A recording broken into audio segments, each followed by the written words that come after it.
for that. And I like it. I like how TNC are picking the proactive route instead of going for a more late-game approach. Hey, man, I'll never deny a good old power spike, you know? And if that ends up happening, we'll see if that is. The tools are there for both teams. I think even both sides, you covered your grounds really well from start to finish. I don't know how often.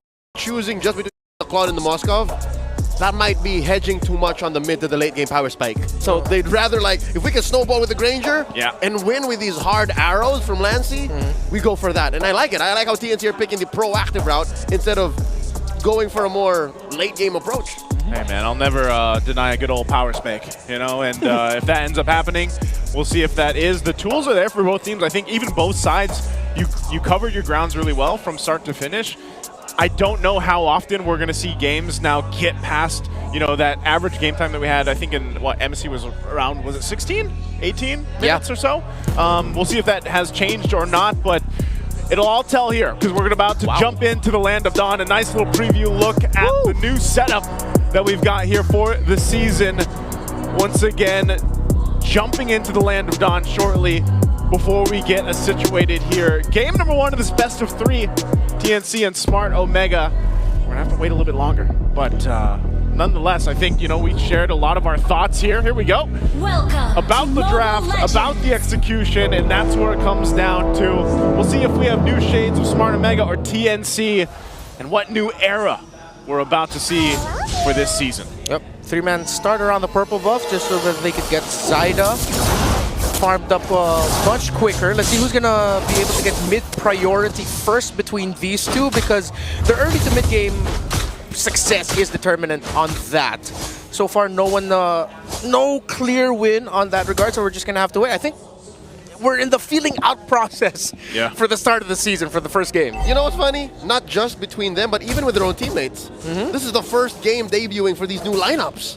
Yeah, this is where we see how much time, you know, they were able to go ahead and spend, of course, in the offseason to kind of iron out some of the kinks and get a game plan and a synergy. Because every time we talk about the most successful teams, we always look at, man, look at the synergy between this duo or the team in general, right? That seems to be the case for a lot of the most successful teams. And now for teams that have had to go through this phase of maybe rebuilding in a way, some more than others, that's always something that you're going to have to pay attention to and see exactly how it plays out within the game. Yeah, very safe start. Oh, good arrow by Lancy. Lancy jumps onto Haji. Haji still holding on to the Purify, wings by wings out. Yeah, this is the tough thing about playing against Selena on the other side. You're not so dependent on the roamer to make a mistake, because the Selena alone, the moment you get hit by an arrow, that already gives priority for the team with the Selena. Yeah, especially early game. It's always something that I feel like is the threat with the Selena. You know, early game arrows, which are pretty much effective throughout the entirety of the game. It's almost reminiscent of like an iron hook, right, from Franco. You've always got to dodge and be on your toes to deal with that. And that's why for Haji, he's got the Purify. You know, he knows how to go ahead and play against that. But that's the same thing. You know, eventually Selena will fall off a little bit. But oh my lord! Flicker plus final flash catches Games off guard. Smart Omega are a man down. The Phoenix Army rolling through, taking the first hurdle. You know what doesn't fall off? What? Good final slash. Yeah, I like that. That was great. Yoshi might get stuck here, though. Nope. Yoshi dodges a bullet there. He's able to jump out. But this is a good counter jungling by Ryzen. They already lost that turtle, and they knew that they have time to invade. Let's see if they'll be able to get the red buff just in time, get that orange. Is he going to be able to get away safely is the question. He's out of energy. He missed the cable. Grand Theft Orange. He's about to get punished. Ryzen running through. Oh, does not get the dodge, and he does! His former teammate Chaknu misses just by a millisecond with the AOG. I can't believe he actually got away with that. Yeah, I thought the AOG would be able to clip him there right at the end, but good management of energy by Ryzen, being able to get those cables that mattered. Sneaky Dean. Sneaky Dean. Hey, again. Yoshi catches one Tsunami Slam plus the feathered airstrike. 3 more never saw it coming. Whew, I'm really appreciating the rotations by these two teams. They're very sure about what they want to do. They're not stopping, they're not hesitating. They just continue to go. Lancy throwing out an arrow. Almost based out Ryzen. Here comes Zyda. That's the ult pulled in by James plus a flicker. He's not going anywhere. I was going to say, you know, he got Lancy's flicker out, but James had to use his as well to survive that. But all this leads to basically an even ball game so far. You know, you're barely a couple shots from Super Yoshi. He's going to be fine. Gets on out of there. And again, you know, even with the small changes to the Granger, like, he is still a threat even this early in the game. Yeah, I feel like that's a big heat check for Omega, that they're going to have an answer for Benicute once the bigger team fights break off. Because right now we're just seeing fights break off all across the map, which makes sense considering that Omega wants to stop TNC from being able to take control of it. You're going to have to match the macro. But then once it gets to Turtle 3, once it gets to Lord 1, then who has the better farmed up gold laner and who's more comfortable? Right now, there's no clear answer. So one of these two teams, needs to pull the trigger on diving that carry or diving that Granger. Long and short of it, you can't keep chasing multiple geese. You're going to end up missing all of them. You got to choose one. So someone's got to go all in. Oh. And they get punished. 3-bar. Misses with the final slash, walks away, and there's the ult, catches him with the Feather Strike 2. In comes Chocno, AOG, point blank. Oh, no one home. James had the immunity there. Ryzen dashes through. Tsunami Slam on Lancey. Might be too low. Ryzen takes his head. Ryzen walks away. That's Smart Omega getting one man down. TNC not poised to take the second turtle.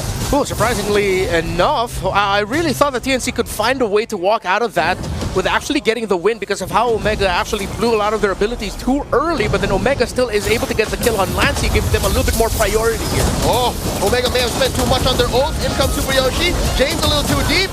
Enough to get the damage reduction off of 3, off of 4. Another fair airstrike coming in from Haji. Maybe short of Salvo, who got the turtle inside. Still 100%. Turtle take rate for the Phoenix Army. They take Super Yoshi along the way. Great job fighting back. You know, TNC, they might have lost that initial fight earlier on leading into Turtle, but they went ahead and recalibrated, got a couple more, plus the objective. So they keep it from slipping too out of the hands because Smart Omega was building up on a lead. Benicute should be able to get this turret. I don't think Netsky gets there in time, so that's going to clear that out. So, good trading across the map. Gentlemen, is it just me, or is Smart Omega in Season 16 looking like the old Smart Omega, where they're a little too orthodox? Yeah. They're always making sure that we get this right, or we don't try at all. Yeah. For Omega, though, hopefully they change that and just keep trying. At least you're doing something. There, though, it's funny I say that because I feel like James went in just a little bit too early, just a little bit off time. He gets taunted. He seems to be the only one who's different. Yeah. Everyone else is playing on that side of caution, while James is just always looking for fights. Yeah, and I think now I'd rather say to Omega that go with James. Whatever James did, follow him. That's what he was doing, I feel like, last season, too. You know, there was moments I remember where we were just like, man, go with James. And, you know, sometimes I was even on reminiscent on the Hilda when he would play that. And it was like, sometimes you have to just go follow James and turn it around. Put it on a shirt. Put it on a shirt. Go with James. Go with James. Let me in, coach. You don't need to put a hashtag on it. Just put it on a shirt. Benicute, by the way, still has no stacks on the Sky Piercer he just built. He got his first kill before the Sky Piercer. So have to watch out for that now on the side of Omega. We were talking about that earlier, the conditions of the gold laner. Because so far, with all of the dive on TNC and how much damage they can dish out and space that they can provide for this Granger, yeah, someone needs to get Benicute. And yeah, it's James, but someone else needs to go with him to pressure Benicute. Some progress, though, for the Bagong Barangay. There's a push by Netsky up top. And I remember us talking about taking control of the map. It's them who has a turret advantage. Yeah, they'll play into that. Again, they are playing around the fact that TNC has some of the vision advantage with Aslina, but they'll fight for this turtle. I think Smart Omega is in a good position to go ahead and actually take this one for themselves if they can secure it here. We got a buff being secured by Ryzen. This is the final turtle spawning in the lower quarter. James gets the pull. Arrow lands on Haji. Lancey spots him. James, oh, he's spotted by a trap here. He can't jump in as quickly. I was actually quite surprised that Haji got hit there, but Lancey's landing these arrows. Yoshi, less than half health, gets blasted by Benicute. In comes Ryzen, threatening a trap there. Lancey drops it. Feather Strike coming in from Haji. AOG from the Mamba hits 3, but he pays the price. Netsky takes him down. Lancey, though, goes down to the back line. Super Yoshi finds Benicute. Down goes Yoshi. The punish by Zyda. Bodies dropping left and right, but it's a winning trade. 4-for-1. Ryzen secures the final turtle. Miscalculated there by TNC. Zyda, the only one left alone. Don't give away another kill, man. He will. Zyda just hiding behind his orange here. Hides in the bush. Ryzen still pretty solid on energy, does not let Zyda go, finds him, hits the cutthroat, no one home! Ryzen doesn't want to let him go! Underneath tier 2, Ryzen knows he can't force it. Oh, that jump by Chaknu. The other members of TNC were clearly not ready for it to happen. And you also have to, again, commend Lancey. When Ryzen swept in, he wanted to deal some damage. He got hit by an abyssal arrow mid-air, which stopped him.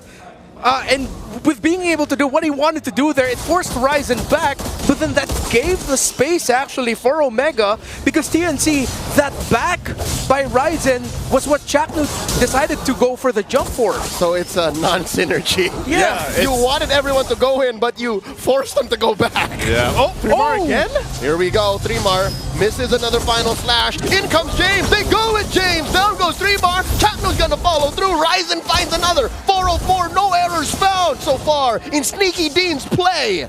Sneaky Dean once again, but man, 3mar's done that about 3 times, and they haven't worked. Maybe 3 more times. 3 more. Hopefully that's the last. I'm gonna ask it now. Hopefully that's the last time, because I feel like for TNC Pro Team, clearly with Chaknu, 3mar really wanting to dive and enter, the rest of TNC Pro Team are lagging behind. They're not ready for the engagements that they are doing. The Barangay may have found the perfect mix of proactivity and reaction, because TNC, they're way too proactive. Yeah, they are. And a lot of this, again, is on the whims of, hey, we've got an Arlot, throw him out there. Chaknu as well, jumping on in. You know, at some point, you got to be like, all right, we got to maybe hone it down a little bit, because Ben and Cutie is just trying to farm up, get to his point where, you know, he is that threat on the Granger now, especially with the Lord up. I don't know if you're in a position to actually contest this, but knowing 3mar, he's got his final slash. He doesn't want to use the flicker, but they might jump for this one. Joseph, he doesn't have a flicker. In comes James, force a response from 3mar. Hey, Chaknu. Chaknu gets hit with a Tsunami Slam. Goes ahead, frees himself, goes down. Oh, down goes Benny. Ryzen finds him. Down goes 3mar too. Ryzen is a man possessed. He finds another. Chaknu, in the eyes of Sneaky Dean, gets taken down. Triple kill for Ryzen. And the Lord goes to Omega. They're not done yet. They're still moving forward. Omega, clean. Wow. All the punishes that they did, that's it. Oh, they're in the base. Just one defender left. Zyda gets taken down. So does the base. Smart Omega takes game 1. It's the new barangay.